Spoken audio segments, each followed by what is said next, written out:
Hello and welcome to Spectrum News at 4. I am Rachel David White, coming to you live from the beautiful hills of Ibiakoran.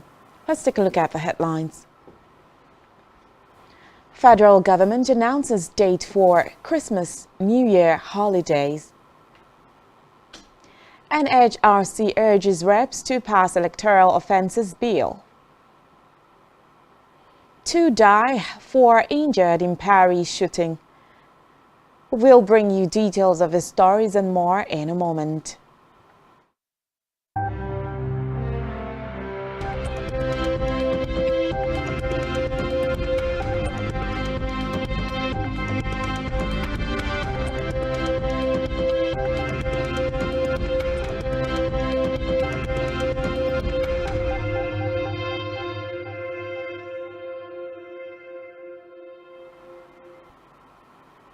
First, in the news this afternoon, the federal government has declared December 26 and 27, 2022 as public holidays to mark Christmas and Boxing Day, while Monday, January 2nd, 2023 has been declared as a holiday to mark New Year's Day celebration.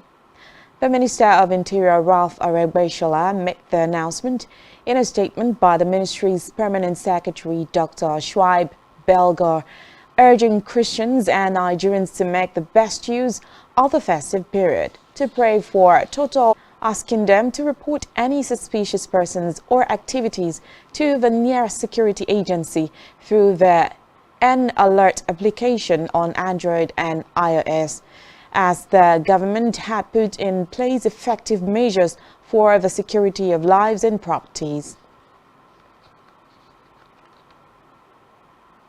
Meanwhile, the federal government has announced that the implementation of the national minimum wage was critical to national development. This was disclosed by the Minister of Labour and Employment, Dr. Chris Ngige, at a public enlightenment and sensitization workshop for field officers monitoring the implementation of the national minimum wage in Abuja, which was organized by the National Salaries, Incomes and Wages Commission. Ngige said ensuring compliance with the National Minimum Wage Act would ensure that workers were not shortchanged, as a satisfied worker would contribute effectively and efficiently to the sustainability and growth of the enterprise. Speaking further, he said the workshop was critical to implementing the mandate of the ministry and the NSIWC. On legislative matters, the House of Representatives has urged President Muhammadu Buhari to urgently order the Chief of Defense Staff, General Lucky Irabor, to initiate coordinated joint security operations to flush out terrorists from Kaduna and Ebonyi states. Moving of state, he urged the federal government to provide relief materials to the victims of terror attacks in the state.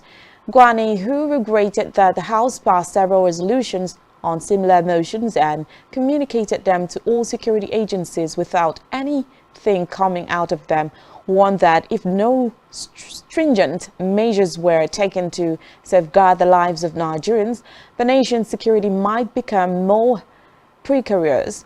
The House urged the Chief of Army Staff, the Inspector General of Police, and the Commandant of the Nigeria Security and Civil Defense Corps (NSCDC) to set up a joint patrol team to comb farm. In a related development, the National Human Rights Commission has urged the House of Representatives to pass the Electoral Offences Commission bill to enable the country to deal with cases of electoral violence which has characterized some of the elections in the past.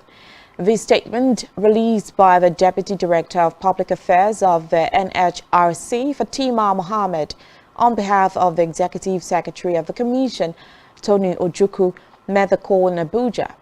Ojukwu noted that if the bill is passed by the House of Representatives and subsequently signed into law by the President, it will empower the Independent National Electoral Commission to concentrate on organizing crisis commission. Away from that, the Central Bank of Nigeria has defended the cash withdrawal limits policy, insisting that it was not targeted at vulnerable people. Defending the policy while appearing before the House of Representatives, Deputy Governor of Financial System Stability (CBN) Aisha Ahmed declared that Nigeria could operate a cashless economy, noting that about 94% of cash withdrawals through personnel accounts were less than the revised 500,000 naira per week, while 82% of those via corporate accounts were less than 5 million naira.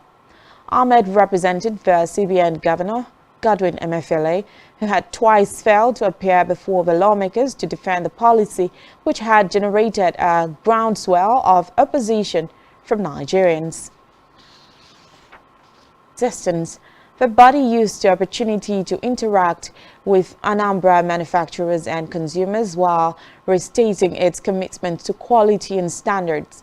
Speaking during the ceremony in Nnewi, Anambra State, the Director General and Officer Chief Executive SON Farouk Salim stated the need for everyone to understand the importance of quality and standards in products and services.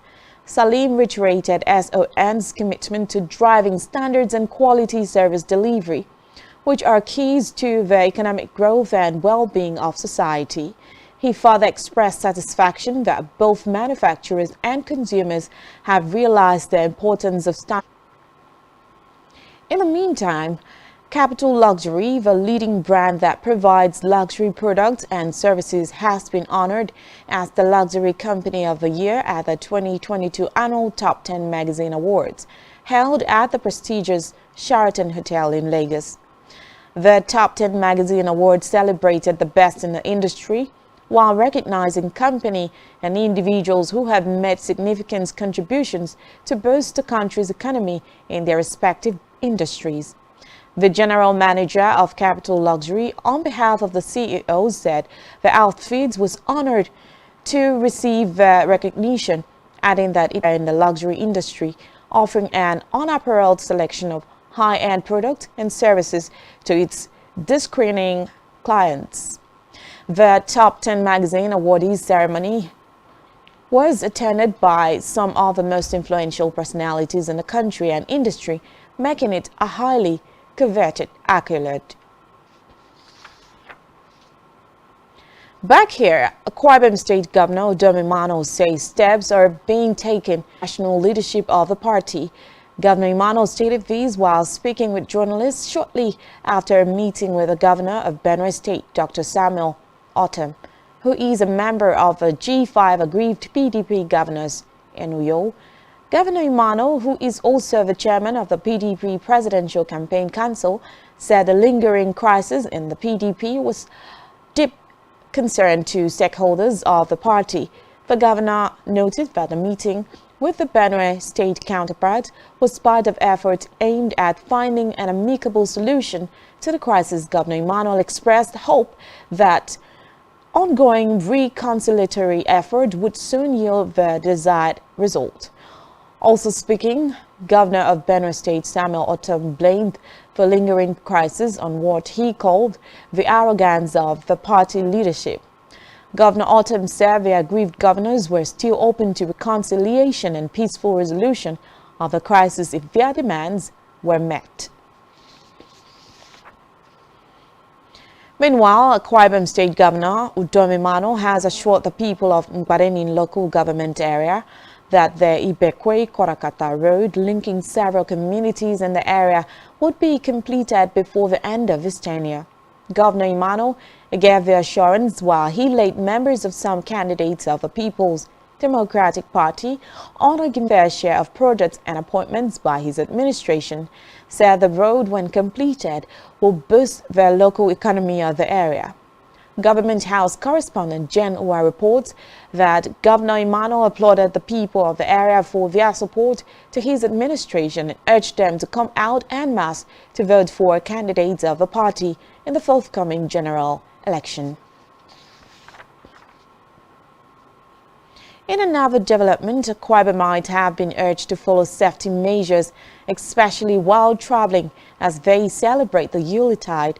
Speaking on Spectrum Television's breakfast show, Rise and Shine, the Public Enlightenment Officer and PRO FRSC, Akwa Ibom State Paul James advised drivers to drive within the approved speed limit to ensure safe travels. A correspondent completes this report.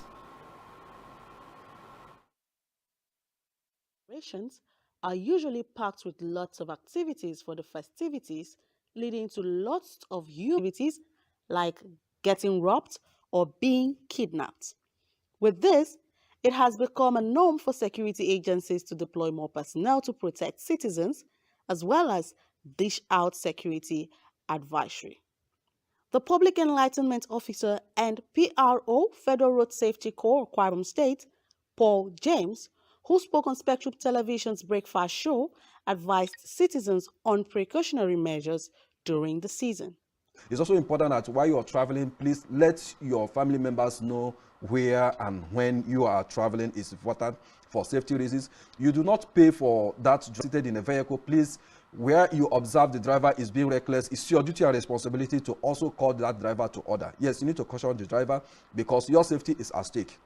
Should anything happen to that vehicle, you are also part of it. But where you observe the driver is not taking heed, then you can reach out to the management of that motor park and they will be able to call that driver to order. At worst case scenario, security operatives on the way can also help talk to the drivers.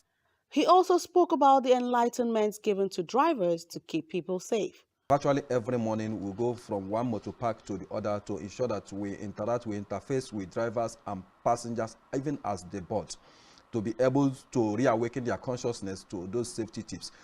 We do this also at churches. We do it in schools, though schools are vacated now, but in churches, marketplaces, in fact, all public areas, we carry out sensitization programs. All is geared towards reawakening people's conscience to the country to keep the roads safe.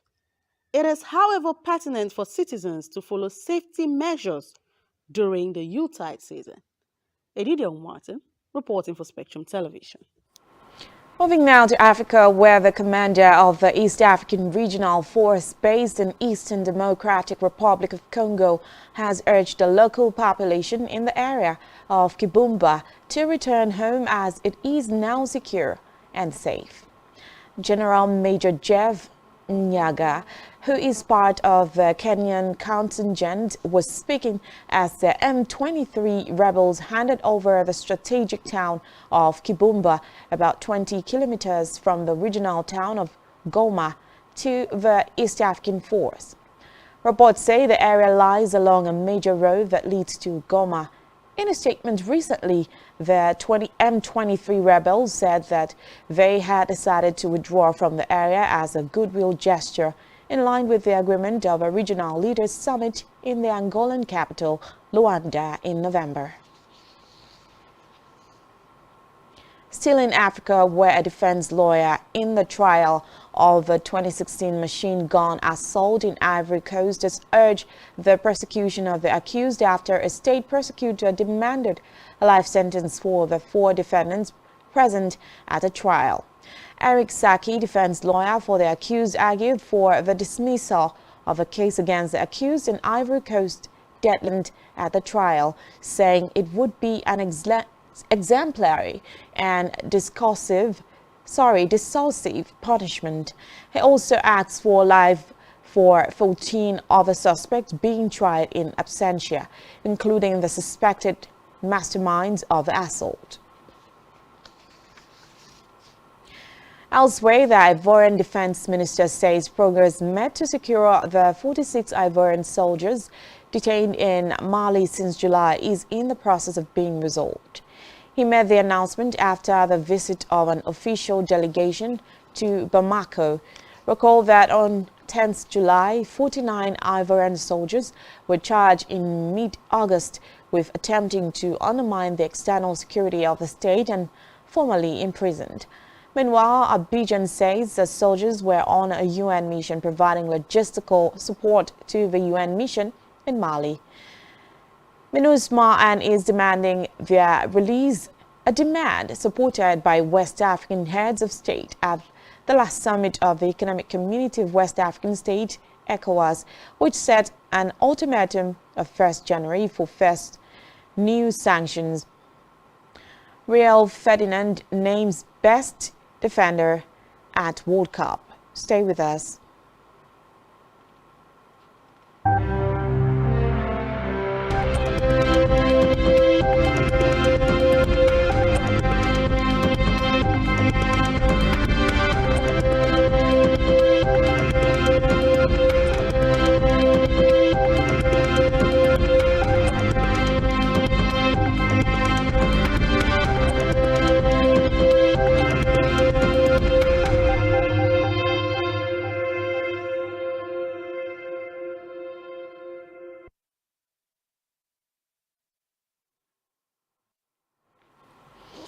Thanks for staying tuned. On a foreign scene, police and prosecutors said 2 people were arrested.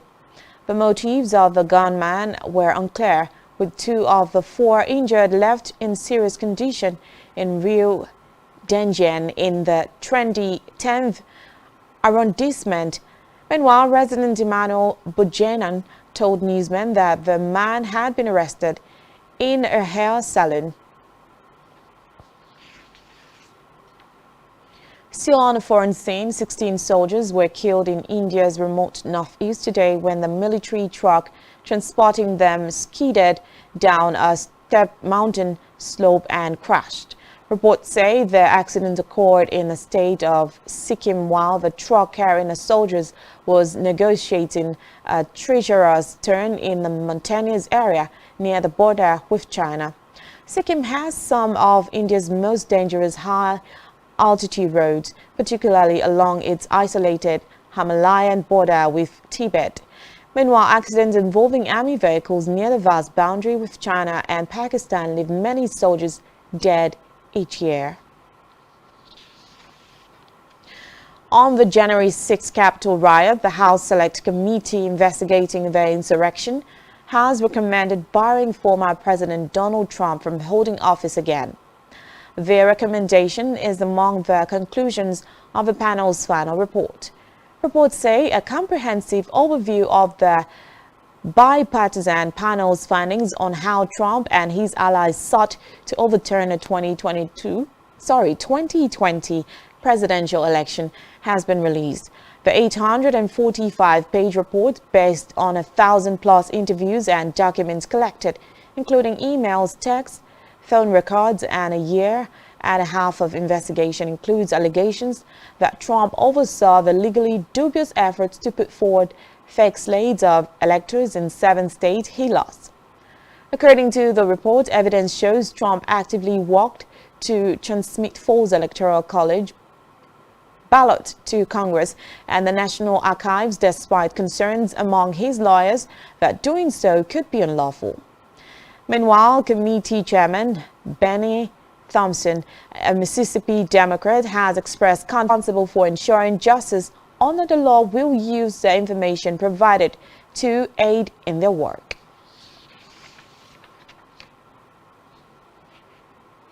We move to business now, where World Bank has approved $311 million to increase grid-connected renewable energy capacity for West Africa in International Development Association financing. It noted that existing and prospective electricity in Chad, Liberia, Sierra Leone, and Togo would benefit from the new regional emergency solar power intervention project. Reports say the new project include a $20 million grant to help facilitate future regional power trade and strengthen the institutional and technical capacities of the West Africa Power Pool to undertake its regional mandate.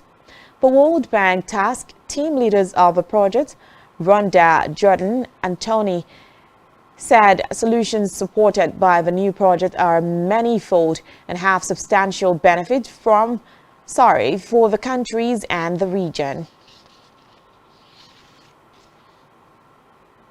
Still in business, Shell today said it would pay 15 million euros to Niger Delta farmers to compensate them for damage from pipeline leaks. Recall that a Dutch appeals court ruled last year, following 13 years of legal battles, that Shell's Nigerian branch must pay out for a series of leaks and that the parent company must install new pipeline equipment to prevent further devastating spills. Shell said today that it had reached a deal with the Dutch environmental group that has helped the affected communities.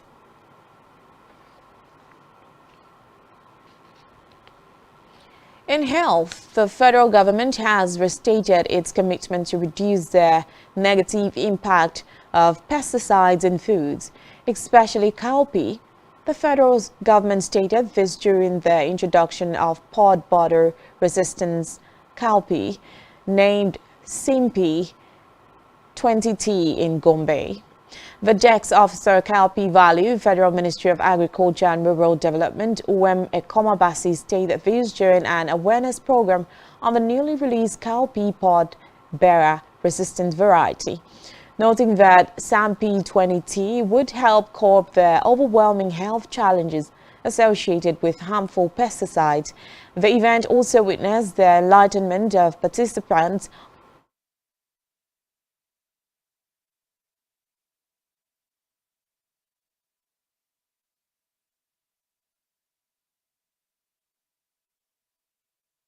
in sports. FIFA are investigating how celebrity chef Salisbury gained undue access to the pitch after the World Cup final, where he enthusiastically posed for photos with surprised Argentina players, including bemused and irritated Lionel Messi. Salisbury, whose real name is Nosrat Goksi, was pictured holding and kissing the trophy after Argentina beat France in Sunday's final in Qatar. The Turkish entrepreneur was widely criticized for twice grabbing the arm of Messi, who tried to sidestep the unwanted attention.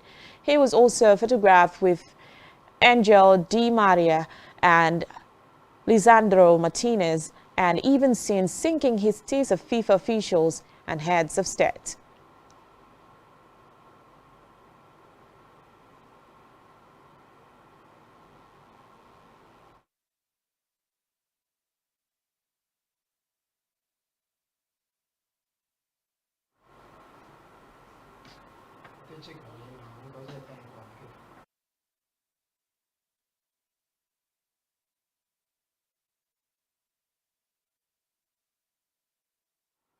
And that's all we have for you at this time. Do ensure to follow us on Spectrum TV and also on our website, which you can find on all of them on our website, spectrumtv.ng. You have been watching Spectrum News at 4. I am Rachel David White. Good afternoon.